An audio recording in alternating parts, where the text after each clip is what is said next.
আর চাটুকারি, my god, এই দেশটা চাটুকারে ভরে গেছে। আমি একটু আগে বলে আসছিলাম মিডিয়া পর্যন্ত চাটুকারি দেখছি, এটা রিপিট করতে চাই না। আমি অলরেডি কয়েক জায়গায় রিকোয়েস্ট করেছি যে একটা অ্যাক্ট তৈরি করে ড্রাফটটা আমার কাছে দেন, এটা নিয়ে আমরা আমাদের যে কি বলে এটা আইন সংসদ বিষয়, হ্যাঁ ওখানে আলাপ করব। আলাপ করে আই উইল ইনসিস্ট, কারণ আমার এক্সপিরিয়েন্স আছে এই ব্যাপারে। আই উইল ইনসিস্ট যে এটা করেন। আপনি পলিটিক্যাল পার্টি করবেন বাংলাদেশে, আপনাকে রেজিস্টার করতে হবে। আপনি পলিটিক্যাল পার্টি করবেন, ওই মধ্যে যা আছে, আপনি স্টক মার্কেটে যখন যান তখন রেজিস্ট্রেশন করেন না, আপনি কোম্পানি যখন খোলেন তখন রেজিস্ট্রেশন করেন না। পলিটিক্যাল পার্টি আপনি ইচ্ছে হলে আপনি পলিটিক্যাল পার্টি করলেন আর চাঁদাবাজি শুরু করতেন, it will not happen, no more. Already আমরা অনেক রক্ত দিয়েছি, আমরা প্রায় 1000 লোক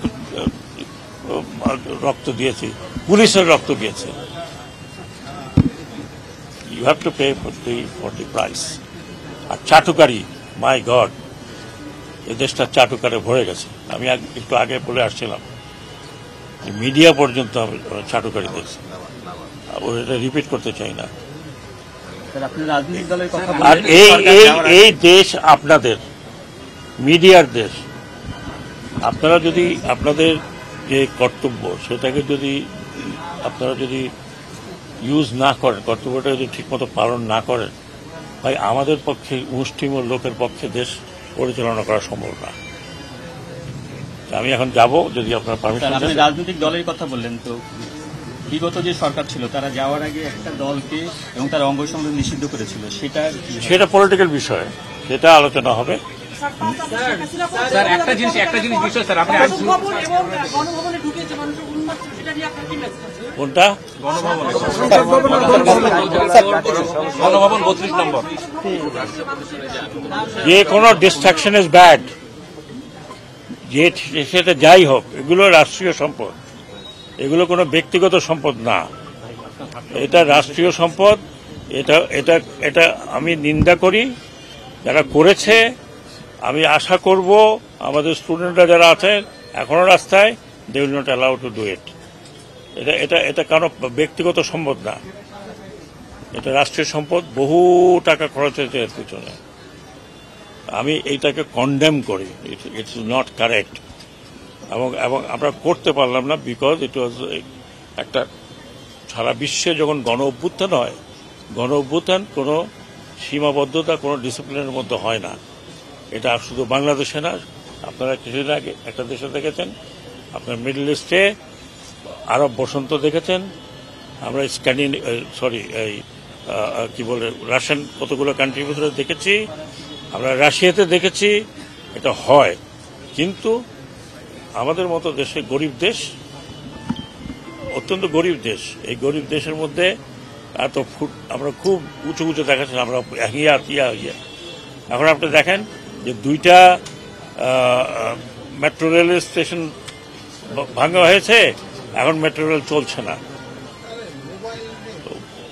এগুলো আমাদের সম্পত্তি, এগুলো কেউ পকেটে করে নিয়ে যেতে পারবে না, কারো কারো কারো বাপদাদার সম্পত্তি না। এগুলো রক্ষা করা আমাদের কাজ। ঠিক আছে, জোশের মাথায় কিছু করেছেন, কিন্তু আমি গণভবন থেকে পাঙ্গাস মাছ করে নিয়ে যাচ্ছেন, কেমন দেখলো সারা দুনিয়াতে দেখতে, মুরগি, কবুতর।